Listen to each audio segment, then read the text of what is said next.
अब इस लिस्ट के फाइनल ऑप्शन पर चलते हैं जो कि वर्डप्रेस है। वेबसाइट बनाने या उसे मैनेज करने का सबसे ज्यादा पॉपुलर तरीका है और बढ़िया भी। इनफैक्ट 43% से ज्यादा वेबसाइट्स वर्डप्रेस पर ही चल रही हैं।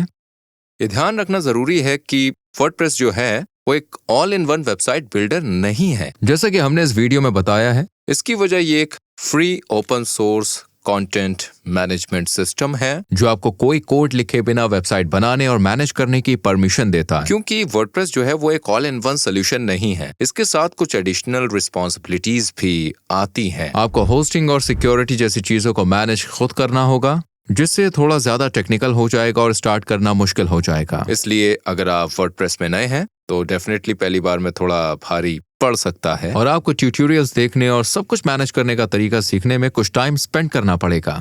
ऑनेस्टली कहूं तो ये वर्डप्रेस का यूज करने का एक बहुत बड़ा नुकसान है। फिर भी देखिए, वर्डप्रेस के कुछ खास फायदे भी हैं जो इसे सोचने लायक बनाते हैं। सबसे पहले वर्डप्रेस में 30,000 से ज्यादा थीम्स और 70,000 से ज्यादा प्लगइन्स के साथ एक ह्यूज इकोसिस्टम है। इससे आपको अपनी वेबसाइट को कस्टमाइज और एक्सपेंड करने के लिए लगभग अनलिमिटेड ऑप्शंस मिलते हैं। आप एलिमेंटोर जैसे drag and drop website builder को भी इंस्टॉल कर सकते हैं, जो आपकी वेबसाइट को डिजाइन करना बहुत आसान बनाता है। यहाँ तक कि बिगनर के लिए भी दूसरा बड़ा फायदा ये है कि वर्डप्रेस का यूज करते समय आप वाकई में अपनी वेबसाइट के मालिक होंगे। आप इसे डाउनलोड कर सकते हैं और जब चाहें किसी भी सर्वर पर ले जा सकते हैं। ज्यादातर वेबसाइट बिल्डर्स के साथ आप बेसिकली उनके प्लेटफॉर्म पर ही बंधे रहते हैं, इसलिए एग्जाम्पल के लिए अगर वो प्राइस बढ़ाते हैं तो आप अपनी वेबसाइट को किसी दूसरे होस्ट पर शिफ्ट नहीं कर सकते हैं। और आखिर में वर्डप्रेस वेबसाइट को रन करना सस्ता है। होस्टिंग की मेन कॉस्ट आप पर मंथ सिर्फ कुछ डॉलर्स में पा सकते हैं।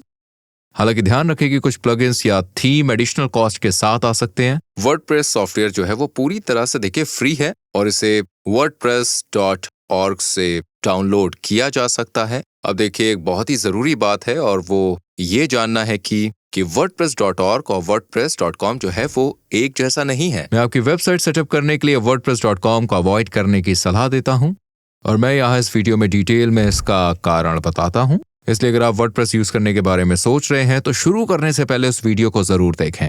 और अगर आप वर्डप्रेस के साथ जाने का फैसला लेते हैं तो आपको अपनी वेबसाइट होस्ट करने के लिए एक होस्टिंग प्रोवाइडर चूज करना होगा। मैंने पर्सनली कई अलग अलग होस्टिंग प्रोवाइडर्स को ट्राई किया है और मैं पर्सनली जिसका यूज करता हूं और जिसको रेकमेंड करता हूं वो है होस्टिंगर। होस्टिंगर वेबसाइट बिल्डर के पीछे वही कंपनी है जिसके बारे में हमने पहले बात की थी। होस्टिंगर के साथ आप सिर्फ $2.49 पर मंथ में वर्डप्रेस होस्टिंग पा सकते हैं। साथ ही आप नीचे दिए गए वीडियो डिस्क्रिप्शन में मेरे रेफरल लिंक का यूज करके एडिशनल 10% सेव कर सकते हैं। कुल मिलाकर अगर आप फ्यूचर के लिए एंडलेस पॉसिबिलिटीज के साथ अपनी वेबसाइट पर कंप्लीट कंट्रोल और ओनरशिप चाहते हैं तो वर्डप्रेस देखिए एक बढ़िया ऑप्शन है, बशर्ते आप इसका यूज करना सीखने में कुछ समय लगाने को रेडी हों। और मेरी राय में ये अभी भी ब्लॉग शुरू करने के बारे में सीरियसली किसी भी शख्स के लिए नंबर 1 ऑप्शन है।